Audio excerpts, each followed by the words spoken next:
बताइए आराम से। छोड़ी ना साड़ी के पल्लू हमार पिया गल्लू की दे है अभी ना भैया ये आज बहाना बनावत है, कुछ हो जाए आज रात में कि ना छोड़ा जाए, मतलब रात में आज आपका जवाब दिया जाएगा।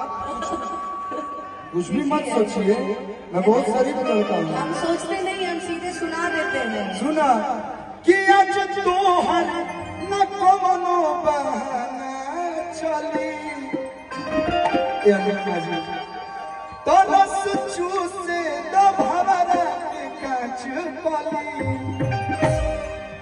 हर तो मौसम तो आज जगह बाज लगला कि मौसम आज जगह बाज लगला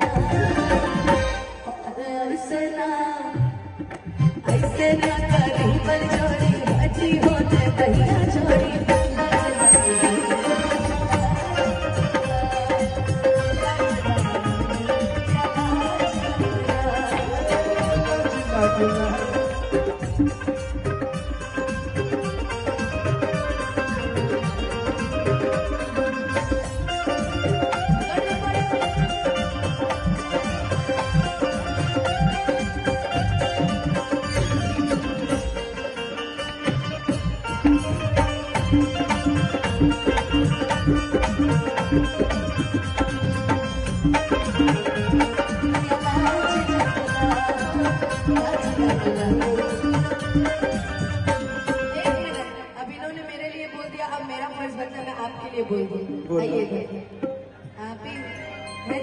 मेरा भी फर्ज बनता है कि मिलते मिलते ही का कहना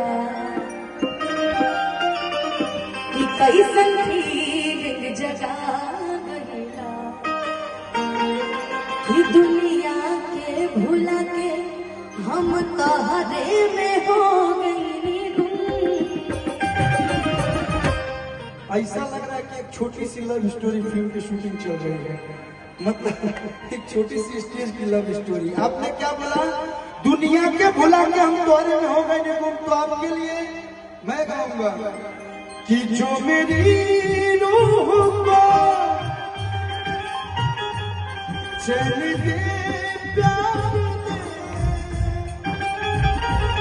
वो खुशी बन गए हो तुम, जिंदगी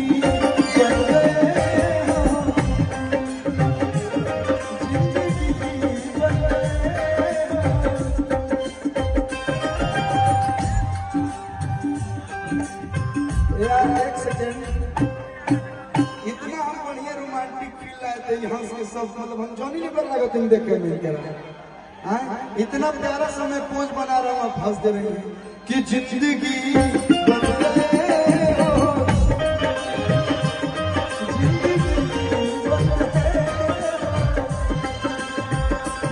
मिलते मिलते